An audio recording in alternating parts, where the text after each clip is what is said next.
नमस्कार, मी आरती आणि आपण पाहताय आवाज इंडिया मराठी. चला तर मग सुरुवात करूयात सध्याच्या घडीच्या महत्त्वाच्या घडामोडींपासून.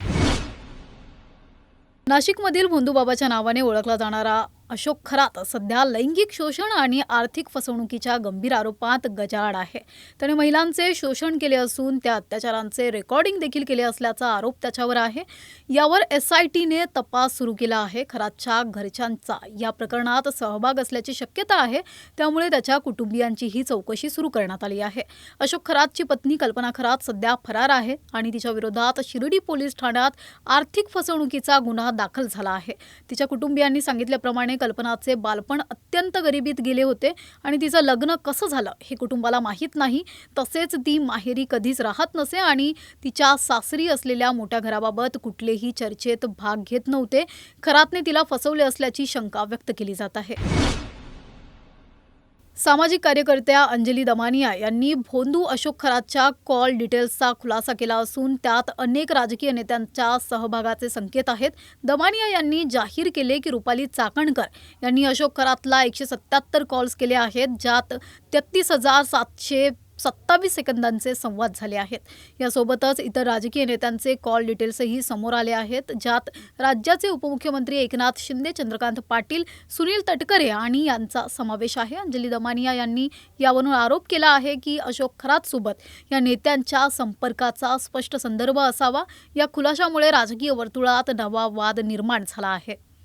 रुपाली चाकणकर म्हणायच्या की माझे गुरु आहेत अशोक खरात आणि खरातांबद्दल मला बाकी काहीच विशेष माहीत नाही, आमचे फक्त कौटुंबिक संबंध होते वगैरे वगैरे. तर आत्ताच्या घटकेला ही जी माहिती येते ती अतिशय शॉकिंग आहे. रुपाली चाकणकर यांचे एकूण 177 कॉल्स हे अशोक खरातांना झाले. एवढंच नाही तर त्यांची बहीण प्रतिभा चाकणकर, 2 दिवस झाले आपण त्यांच्याबद्दलही बरंचसं ऐकतोय, त्यांचे 236 कॉल्स हे अशोक खरातांना झाले. आता ही सगळी माहिती मी ॲज अ रिस्पॉन्सिबल सिटिझन आधी यंत्रणांना दिली आणि याच्यावर पूर्ण चौकशी ही झाली पाहिजे. माझ्याकडे जी जी माहिती येईल ती मी आधी यंत्रणेंना देईन, त्याच्यावर तपास करण्याचे त्यांना विनंती करेन आणि सगळी माहिती लोकांच्या न्यायालयात येण्याची गरज आहे असं मला वाटतं आणि ते आणण्याचं काम मी नक्कीच करेन. बारामती आणि राहुरी विधानसभा पोटनिवडणुकीच्या पार्श्वभूमीवर काँग्रेसने महत्त्वपूर्ण निर्णय घेतला आहे. काँग्रेसने दोन्ही मतदारसंघांमध्ये निवडणूक लढवण्याचा निर्धार केला आहे. हे निर्णय काँग्रेसच्या पक्षश्रेष्ठीकडून घेतले गेले असून आता मित्रपक्षांशी चर्चा करूनच उमेदवार निश्चित करण्यात येणार आहेत. शिवसेना ठाकरे गटाचे नेते संजय राऊत यांनी या निर्णयावर प्रतिक्रिया देताना महाविकास आघाडीच्या तिन्ही घटक पक्षांनी एकत्र बसून निर्णय घ्यावा लागेल अशी मते व्यक्त केली आहेत. संजय राऊत म्हणाले की बारामतीत अजित पवार यांच्या मृत्यूमुळे शरद पवारांचा पक्ष निवडणूक लढवू शकत नाही. तथापि जर इतर कोणी लढत असतील तर त्यांना विरोध न करण्याचा निर्णय घेतला जातो. तसेच राहुरी विधानसभा मतदारसंघाच्या संदर्भात महाविकास आघाडीच्या तिन्ही घटक पक्षांनी मिळून निर्णय घेऊन त्या ठिकाणी राष्ट्रवादी काँग्रेसचा गट असताना अन्य पक्षांनी लढावं असं त्यांनी सांगितलं. बारामती आणि राहुरी या दोन्ही विधानसभा मतदारसंघांमध्ये महाविकास आघाडीचे तिन्ही प्रमुख घटक पक्ष लवकरच उमेदवारांची घोषणा करणार आहेत. काँग्रेसने दोन्ही मतदारसंघामध्ये उमेदवारांची निवड करण्यासाठी मुलाखती घेतल्या आहेत आणि यानंतर अधिकृत घोषणा होईल अशी माहिती मिळाली आहे. या दरम्यान 23 एप्रिलला या 2 मतदारसंघांसाठी मतदान होणार आहे आणि मतमोजणी 4 मे रोजी होणार आहे.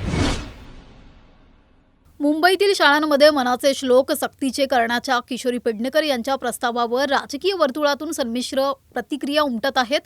पेडणेकर यांनी शालेय विद्यार्थ्यांना शालेय जीवनात चांगले संस्कार रुजवण्यासाठी मनाचे श्लोक शिकवण्याचा प्रस्ताव ठेवला आहे.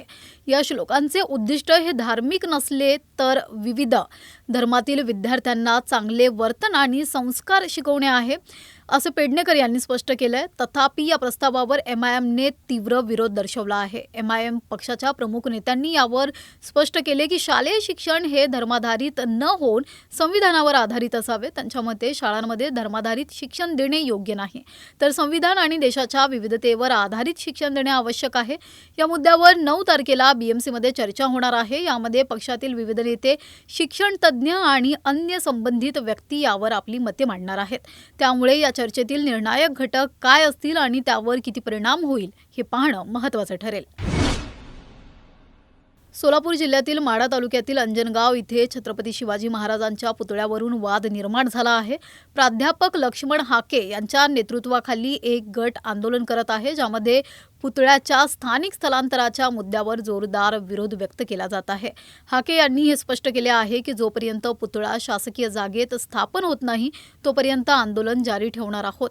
विरोधी गटाने पुतळा काढून घेण्याचा निर्णय घेतला असून हा वाद आता जातीयवादी रंग घेऊ लागला आहे. पोलिसांनी या वादामुळे गावात बॅरिकेड्स लावून बाहेरील नागरिकांना प्रवेश करण्यास मज्जाव केला आहे. पोलीस प्रशासनाचे कार्य अधिक कठोर केले गेले असून ते दोन्ही गटांमध्ये शांतता राखण्याचा प्रयत्न करत आहेत. माजी आमदार राजन पाटील यांनी या वादात हस्तक्षेप करत कोर्टात याचिका दाखल करण्याचा निर्णय घेतला आहे. त्यांच्या या गटाने पुतळ्याच्या स्थलांतरणाबाबत निर्णायक ठरविणारी एक बैठक घेतली आहे, तर दुसरीकडे हाके यांच्या गटाने पुतळ्याच्या स्थलांतरणास सहमती देण्यास नकार दिला आहे. नवी मुंबईत भाजपच्या सत्तेतील अंतर्गत संघर्ष आणि श्रेयवादाचा वाद चांगलाच तापला आहे. ठाणे जिल्ह्याचे पालकमंत्री एकनाथ शिंदे यांचे नाव अनेक उद्घाटनाच्या बोर्डावरून जाणीवपूर्वक काढल्याच्या आरोपावरून हे तणावपूर्ण राजकारण आणखी वाढले आहे. स्वीकृत नगरसेवक साहिल देविदास चौगुले यांनी गंभीर आरोप केला आहे की वाशी येथून सायन पनवेल महामार्गाला जोडणाऱ्या महत्त्वाच्या उड्डाणपुलाच्या उद्घाटनाच्या वेळी उपमुख्यमंत्री एकनाथ शिंदे यांचे नाव बोर्डावर ठळकपणे दिसत नव्हते. ते म्हणाले, हे केवळ विसर नाही तर ठरवून केलेला अपमान आहे. चौगुले यांच्या या आरोपानंतर तात्काळ एक नवीन बोर्ड लावून शिंदे यांचं नाव त्यात समाविष्ट करण्यात आलं आहे. त्यामुळे भाजपच्या स्थानिक नेतृत्वावर प्रश्नचिन्ह निर्माण झाले आहे. नवी मुंबईत सध्या श्रेयवादावर आधारित वाद पेटले असून सत्ताधाऱ्यांमध्ये अंतर्गत संघर्ष उघड झाला आहे. इराण आणि अमेरिका यांच्यातील संघर्ष 35 दिवसांपासून सुरू आहे आणि या युद्धामुळे जागतिक परिस्थिती गंभीर झाली आहे.